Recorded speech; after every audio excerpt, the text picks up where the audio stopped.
So welcome to Product and Code. Today we have Ellie, and welcome, Ellie. Thanks for having me. Thank you for joining us. I'm honoured. I will let you introduce yourself. Yeah, so obviously I'm Ellie. Mhm. I work at Burns Sheehan doing product recruitment. Mhm. I'm fairly new to Manchester. Moved up here about a year and a half ago.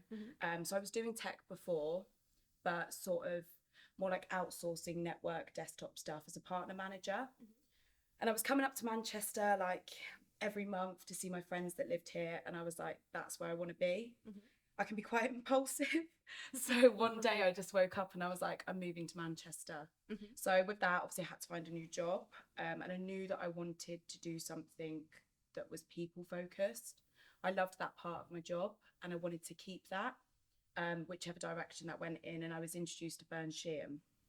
And it's been perfect really. So Burns is obviously a tech recruitment agency, but it's very different as well. So obviously we're sat here right now because we met because we went for a coffee. Mhm.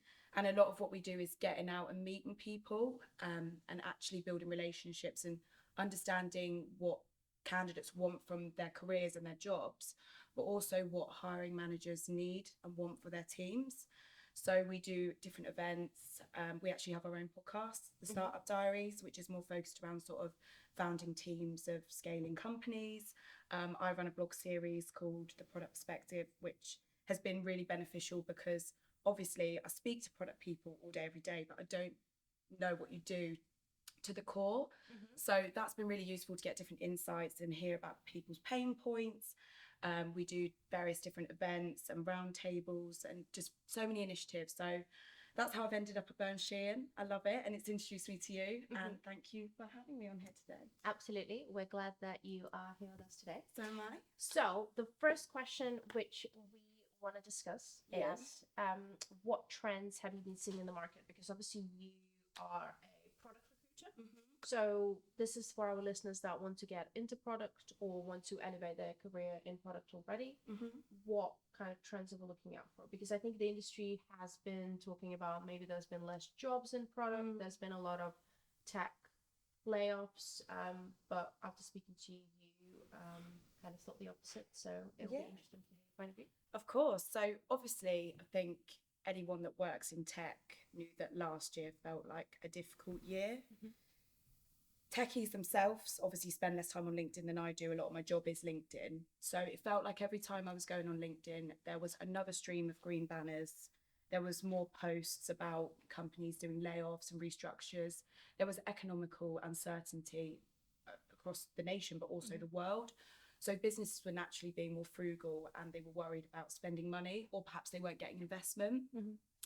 So I think a trend that I think that I saw a lot of was that those companies that you saw were making those decisions, a lot of the time they were the bigger ones like Google, Microsoft, Amazon. They've got a brand to fall back on and they're bigger. I think they have less relationships with their staff from the higher decision making level down to the people that are actually being impacted. So I felt personally that it was more of those sort of organisations that were making those decisions, but other businesses were as well. And with that, people that maybe otherwise would have thought it's time for the next step in my career were reluctant to move. And naturally, you would be because you know the people in your current organisation. There's an element of security. You're not entering into a probation period. You've got an element of loyalty there. So it's almost like better the devil you know than the devil you don't, even if there are areas that you're unhappy with your current role. So I would actually say that in a tricky market, candidates disappear quicker than jobs do. There will always be jobs out there. And I know for a lot of people that are maybe struggling at the moment to find a job, they might listen to this and think, all right, love, where are they then? Yeah. But there is jobs out there. It's difficult to find them, but it's harder to find a candidate that wants to move in a market like that. So, I mean, it makes sense, but I think it's definitely on the rise. We expected to see a big uplift in the hiring from our clients this coming year. I think people feel a bit more relaxed about their spending. People feel optimistic. People that I'm speaking to that are perhaps considering looking for a new role feel like it feels like a better time now. So I think I would say for people that are looking for a job, to persevere. And something that I say to everyone is like, your network is your currency. Like, speaking to people like me, but like not just one of me, like speak to hundreds of me, so that you're at the forefront of everyone's mind, because there might not be something for you in that person's laptop or on their radar at that moment, but just knowing them and building a connection with them means that when something does come along, I'm going to think, say if it was you, for example, Christine, like you, it's about that relationship, and being on as many people's list of they're looking is the place that you want to be, really. That's great. What kind of things, what's the technology that you've seen growing in particular? B2B SaaS, 100%. Yeah, we talked about that last time, actually. I know, yeah. And I thought that was quite interesting. Why do you think B2B SaaS? Do you think from the business perspective model, companies can guarantee a certain amount of income? Yeah, I think it's subscription based, and I think venture capital firms are, from what we've seen, more likely to invest in B2B SaaS, because whether it's a high return on investment or whether it's a more definitive and more guaranteed return on investment, it sometimes feels like the safer option. Obviously, it's rolling subscriptions. It's easier to identify where that money's coming from, you know. And then with that, I've been doing a lot of work with B2B SaaS over the last year, because when those venture capital businesses invest in B2B SaaS, they want to know that there is a product function within there, or a product person, and that normally comes around the ARR of $1 million. So a lot of the projects that we've been working on at the moment is helping people to actually hire that first product person, which is really exciting to be a part of. It's really good. Businesses are making this first product hire. Sometimes we have to educate them on what that should look like, and I think they're the most exciting projects to be a part of, because you're putting someone in that organization that is going to have so much impact. They're going to go in probably as an individual contributor, and they're probably going to go into what will be, from a product perspective, an absolute mess. There won't be product processes. The people and the developers won't be thinking from a product point of view, and that will be frustrating to start with. So it will be a slog, but it will have huge reward for the candidate. And they're just the best sort of projects to be part of. They're the ones that I really, really enjoy. Sometimes with that, we have to educate the client on where that person should sit, what they should report into. We did one recently where we actually had to, so we went and met the client, which was one of the founders, and first product hire, really, really, really exciting time. And they said that they think that this product person is going to report into sales. Whether or not the reasoning that I have in my mind for why that's not a good idea is accurate or not, I just know it's not. Like, a product person shouldn't be influenced by sales. They should be the bridge between sales and development. They should, because they need to influence sales away from selling features and products that don't exist. And if they're reporting into sales, that's a line of influence that you can't ignore. That needs to be a mediator almost between, this is what the client wants, we're going to develop it, and then you can sell it, but we're going to take feedback on board throughout the whole product life cycle. We need to work as a team. I can see how the founders might think it's a good idea, because you know, when there's like a lot of feedback, these are the companies that stay. But then I can also see that from a product perspective, it's almost like when you're in user research, you're asking feedback not from the data and analytics, but from the developers. So obviously customers come before the developers. So that was really great. Okay, that makes sense. And then I think with that, sometimes these people are just product managers, and the businesses have a view to develop them into VPs, heads of product, CPOs. But sometimes it's, you know, Series A, and the investors say, we want a VP of product. They need to report into the board. This is what it needs to look like, and you have to follow suit if someone's pumping money into the business. So that's really exciting as well. And I've been working on a few of those and speaking to people at that level quite regularly. Some of them have been made redundant, and I think it's really challenging at that level to find a new job externally. And I think the reason behind that is because companies want to retain staff, right? The big selling point for a lot of businesses, you come and join us, we'll grow you, we'll develop you, you'll progress with us. So if a VP or a CPO role comes up, then they're not going to put an advert up and, you know, go external, are they? Because there'd be a riot internally. You could have like a senior product manager that's like, why am I not in the running for this? So they're going to do everything they can to promote that role internally first, which means that those roles at those level are more scarce than just a product manager or a senior product manager or even a head of product. So I think those roles are tricky for people that are looking for something new. So what I've seen and what I've identified through conversations is that a lot of people have been exploring the idea of going down a fractional route. Don't know if you've sort of ever really heard about fractional work. So that would be an instance where they would lean heavily on their networks. I mean, they're senior people anyway. They've likely got very big networks through the places that they've worked throughout their career. And they'll go into various different business on a fractional basis as a CPO or a CPTO, CTPO, whatever it is, anything really, and consult and advise for a period of time on an issue or a gap that that company has. They're usually perhaps more sort of startup, scale-up companies that maybe don't have place or suit for a full-time person of that capacity, but they just need advice. They just need someone to come in and rip things apart a little bit. So I've seen more and more people take an interest in that route, which I think is never a bad thing. And our managing director at Burns Sheehan, Chris McGowan, is extremely well connected in the venture capital world. He works with various different sort of investment firms, and he's been doing this a long time. He's brilliant. So he's really well connected. So sometimes I'll speak to someone that's at that level and they're like, Ellie, I don't know what to do. Like, I'm well connected, but I want to go down the fractional route. Where do I begin? How do I get a client base? How do I make people put their trust in me to come in and rip their work apart? So that's when I'll utilize Chris. And I'm like, Chris, I need your network. And we'll work together and we'll think of people that we can introduce those people to. Maybe people that we know that do fractional work for some of our clients, that we work really closely with, and they can lean on people that have done that fractional work for a long time. So that's a route that I've definitely seen a lot of people go down. Other things that I would say is perseverance and network. Something that I said to a candidate the other day actually is they've been made redundant in summer and that they're really, really struggling. And I check in with them probably every 2 weeks. I'll never place them, but I mean, I just want to help them. Obviously, there's the fractional route that they can go down, but also another thing that I will give people advice if they're really struggling at that level is go back and strip your CV of places you've worked, because there will be people that you've worked really, really closely with that are at different places now. Reach out to them, catch up with them. If you know you're local to Manchester, meet them for a coffee. Like, don't just get on the radar of people like me. Get on the radar of your own CV, like the people that have seen you in action, that know the value that you bring, because they might be a decision maker somewhere else, or there might be room for 2 of them, 3 of them.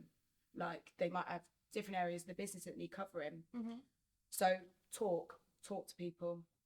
And also another thing is don't be put off by 350 plus applicants on a LinkedIn advert. And I say this to everyone because some people get really frustrated and they'll say to me, you know, I found a job, I want to apply to it, but it's been up for a week and it's already got, you know, where they cap it and it just says like 300 plus applicants. Most of my work is done by speaking to people, but obviously we have adverts that we put up and we write and we try to make them cool and creative. And when you put an advert out, you can have 300 people apply, but the fact is probably only 10 of them work in product, because with LinkedIn Easy Apply, people spam. So you could have people apply that, you know, work in finance, that are just looking for a new job and just scanning through. So don't be put off by the number of applications on a job advert. Message the hiring manager. If there's a person's profile on that advert, message them and just let them know that you've applied, because there will be that many applicants and they're going to have to go through and archive them, and you just don't want to get lost because accidents happen. So just make sure people can't escape you. Be annoying. Just be really annoying, because you're never as annoying as you think you are. That's true. Yeah. That's true. Persistence always wins. Yeah. So you were talking about uptake at C level, taking a look at fractional routes and like really VPs leaning onto your networks. Yeah. And I really like actually the point that you mentioned about your boss, Chris. Yeah. Because when I first met you, you did talk about all the same things, and I think it's really interesting to see how his values go down their organization in terms of meeting people and understanding the market trends and like building that network and working with VP. Yeah. Because VPs, venture capitalists, Yeah. VCs, please edit this out. VC, we can't talk this morning. Because obviously that shows that that's somebody on top of market trends and they have like individual approach to people and the candidates. Yeah. And I think it's about thinking long term rather than short term goals, which I think sometimes, well, from my experience, I found some recruitment companies have. Yeah. Well, that's why I joined them really, because they are so much about the long term vision. They're so much about meeting people. In my interview, the big point was you will be out of the office probably more than you're in the office. You're not going to be chained to your chair calling people. We want you to build a network and be that person that people can lean on for support, as well as, you know, be a really successful recruiter, obviously, but be that person that people think, I need some help in product, like let's reach out to Ellie. Like that's what they want you to become. And John and Sean, the founders of Burns Sheehan, they have instilled that value, I think, in Chris Franklin in London and Chris McGowan in Manchester, the Chris's. And that just bleeds down. Like, you know, that's the reason that you're joining. You know, that's what they're about. And they tell you that from the get-go. And I think that is an integral part of what we do. That's why we all love working at Burns Sheehan. And it just means that work is fun and you get to help people. So, yeah, you're right. It bleeds down from Chris. Yeah, you learn so much from him. I think it's a sign of good leadership as well. Oh, yeah. Yeah. So, how will you speak to a lot of females at that level? So tell me about females at a C-suite level. Females at C-suite level? Yeah. Yeah. C-suite level. My name is Barnett with double T's, double T. So, I think in comparison to other areas of tech, product has a lot of females compared to like cloud and software development, software engineering. But that sort of falls off when you get to a leadership level. There's a big gap between men in product leadership and women in product leadership. Loads of women in product, they can't get there. There's something blocking it. What it is exactly, a whole host of things. But for example, 5% of board members at UK tech companies are from ethnic minority backgrounds, and less than 13% of them are female. So you can already see that gap's there. And don't get me wrong, a lot is being done to bridge it, but I mean, I'll get onto that. Another thing that I saw the other day from the British Computer Association was that it's going to take 238 years for female to make up as much of the tech scene as men do. And that really surprised me because I feel like a lot's being done, but that's a really long time. God knows what computers are even going to look like in 238 years. Probably won't even be women, it'll be robots. So like, what are we going to do now to speed that up? So I think there's a very, very big gap there. Another statistic that I think is really, really important, and it probably isn't accurate, but it's thereabouts. And we talk about it a lot at Burns Sheehan because we try to make our job adverts very inclusive. We don't rely on our adverts. They're more of a promotion, I suppose, of the things that we're working on and come and speak to us, I suppose, as opposed to we're going to rely on a job advert to fill this role. But we try and make them really inclusive, and we try and make it so that it doesn't put people off applying, because women would only apply to a job advert if they reach between 80 and 90% of the skills required. Men would apply if they've got about 40 to 50%. So a gap there already. So we try and encourage people to apply, because you could add a lot of value in one area. But if I write on there, you have to have 10 years in Agile, when they could consider someone with 7 that's absolutely amazing at strategy and roadmap and just needs like skilling up a little bit in Agile. Why would you want to discourage people from applying? You want to speak to people because they could add value in other areas that you're maybe not aware of. So I think a big thing is it's really important. Things are gradually becoming more inclusive, but people need to remain vigilant. Like, that's sort of, I suppose, the consultant part of my job title is educating people a little bit on what they could be doing to make the workplace more inclusive. And I think if you're working with clients that are sort of lacking a desire to promote various different benefits and different schemes to make people from these minority backgrounds and females, making them want to join the company, then you're almost fighting a bit of a losing battle, because you can't really help them if they don't want to help themselves, really. So that's a big responsibility of ours, to advise people on what they should do. And then on that as well, in terms of giving people the confidence to go for it, we run a future leadership program, which is basically where we have a mentor and a mentee from our network, and we match them up based on their skills and what they're looking to achieve from this future leadership program. We set up like the first 2 or 3 calls, go back to each party, and we're like, you enjoying it? You getting value from it? Do you like it? Most of the time they're like, yeah. And then you leave them to it and they carry it on, and then you check in with them like a year later, and you could have a mentee that, you know, was lacking confidence in certain areas a year ago when you entered them into the program, that is now thriving. They've got a new job, they're stepping into leading someone, they've got line management responsibilities, they're actually mentoring someone within the company that they're at now.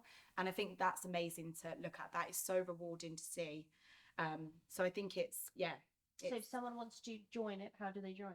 So you can apply via our website as well, and it's something that I reference to people on the phone and in conversations. So say if I was speaking to someone, or any of our team speaking to someone, and they were sort of expressing concerns around sort of different values, or they were a leader, not even necessarily a leader, someone that could have value to someone more junior, or felt that they could, and they were looking to, you know, give someone a bit of help and advice, then I would do it for them. And I would go away to the network and match someone up, put them together, have a call with both of them. What are we trying to get out of this? And then we'd go from there. So you can either apply and join the leadership program through our website, or speaking to one of us. So what benefits can companies present to attract more females in leadership positions? So there's some really impressive ones within our network. I think deserve a bit of a shout out, really. I think it varies on what your flexibility protocol is anyway. If you're a remote company, some of them won't apply. But Money Supermarket up here, they offer an extended paternity, sort of no matter how you came to have a child, no matter what the circumstances are, you're granted that. Beauty Pie, they offer a £2,500 grant, I believe, towards fertility treatment for employees that have served 2 years and above, which is something that no one would expect. It's just amazing. Like, I mean, I think you'd be surprised how many people go through fertility issues. So to have that is just brilliant. Domestic in General is another really good one. They allow their employees to work from anywhere flexibly in the months of December and August, school holidays. So I think it takes the weight off of parents having those in place, because you're not going to perform to your full capacity if you're sat there like, oh my god, it's 3 o'clock, I've got to go and get Lizzie from school, but I haven't finished, and I've got a scrum meeting, or whatever it is. You're going to work better if you can manage your own time and be trusted to do your job. Some people are being paid, you know, upwards of £120,000, but they're not trusted to work from somewhere other than an office. You employ someone, I think a big thing is you trust them to do the job. And it doesn't work everywhere. I couldn't work from home all the time. I have to be in the office on a hybrid basis, or I probably would lose my marbles. But and you know, obviously some companies need that time, and I think there's a lot of value in having time in the office. Don't get me wrong, I think you meet people, ideas flow differently. The conversations I have with my team are different in the office as opposed to when I've got to bother them on Teams and they're making a cup of tea and I can't see what they're doing. I'm disturbing their time. So I think it's all subject to circumstance. It's subject to the work that you're doing. But I just think having extra flexibility in place is so important, especially in the world that we live in now. Life is stressful enough. Like, let's make life a little bit less stressful. Yes, absolutely. Yeah? Let's make life less stressful. Yeah. Do you have any tips on how to lessen your stress at work? My one is just to grab a coffee. Like if I feel a bit stressed, helps you to calm down. So I'm immune to caffeine, so I wouldn't recommend that to someone that started to go like that. But for some reason, I don't feel coffee. So whether it's coffee or tea, I'll get up, I'll go and I'll make a drink. And I think just walking away from your desk for a minute really helps. And I'm lucky as well. And I think your line manager is crucial for that. Like Chris, who I mentioned previously, is our managing director, but John is my line manager, and he is a brilliant line manager. And I think having someone there that you can trust with your stresses, with your successes, with everything that comes with work is really important. Just have a sounding board is really important. Someone that you can just talk to when you feel a bit stressed, whether that is someone in HR and people, if you're the most senior person in your team, or someone just a confidant, someone you can talk to is really important, I think. I agree. What you mentioned that you wanted to set up Roundtable. Tell us about Roundtable. Yeah, so that's something that we do across the board at Burns Sheehan in every tech specialism. We used to focus more on like big events where we'd have speakers and we'd hire out a venue and there'd be food and drink, and then afterwards we'd all network. And the talks were, some of the events are amazing, and they were brilliant, and they were so beneficial in their own way. But this year, the plan is, and what we sort of opted for more the back of last year, is for more intimate events, so more intimate roundtables that are an opportunity for people of a similar level or with similar missions and drives to get together with coffee, croissants, usually breakfast time, and discuss things and lean on each other's ideas. And it might have a topic in place that people can sort of attack, and we'll have a mediator, and it will become a bit of a debate, a healthy debate. But I think there's a lot of value in those for the people within the event as well, because it means that they're expanding their network. They go away from that and they talk amongst themselves separate to us, because that's another leader in product, or not necessarily a leader, but say another PM or someone that's having similar difficulties as you. And we know that people then meet up and work together later down the line, and it's just lovely watching how it falls out, how it rolls out, plays out. So this year I really want to do a female in product roundtable, females in product female. So that's really exciting, because my network is made up of loads of brilliant females in product, and I think the statistics that I talked through earlier highlight that there's discussion still to be had. And I want to be educated as well on the trials and tribulations and the challenges that people come across, and the adversities that people face, and what people want from their job. So that's information for me to feed back, you know, to clients and our team on, this is what people want. This is what's going to make companies retain their staff. So I don't know what the topic will be, but that is the goal for this year. I really want to do that. I want to carry on my blog series as well. Obviously, you did a really interesting blog as well with me, which was really, really good. I find that really interesting and really beneficial, because it means that people can talk about their frustrations or their experiences. When I ask people to do it, or when people ask if they can get involved, I say to them, you make the topic up. I don't want to be involved in the topic, because it's not going to be really very passionate, is it, or innovative if it's me saying, right, about this. I don't work in product, so I want to carry on doing that. Maybe travel a little bit, go on some nice holidays. Have you booked somewhere? Well, I'm going to Lisbon in April. Yeah, so I'm going to pretend I didn't know that. Yeah. So I'm going to do loads of little European city breaks, which I think will be really fun. And yeah, I just want to speak to more people in product and place people and get loads of satisfaction and enjoyment out of that, because you're changing people's lives. Yes. And it's really nice. Absolutely. Yeah. And if somebody wants to reach out to you after listening to this podcast, how do they get hold of you? So my LinkedIn is obviously Ellie Breckon. I'll be sharing this podcast and stuff and throwing it for you, so you can reach me on there. Or my email, which is leb@burnssheehan.co.uk. Or my phone number, which is 077 425 581 86. But yeah, I'm literally happy to chat with anyone. Like, I could yap away all day. So yeah, my inbox is always open. And the more people that I can help and talk to and give value to and add value is the better, really. It's why I like doing my job. Brilliant. Thank you for joining us at Product and Thank you for having me. And I will put all the links so you can get in touch with Ellie.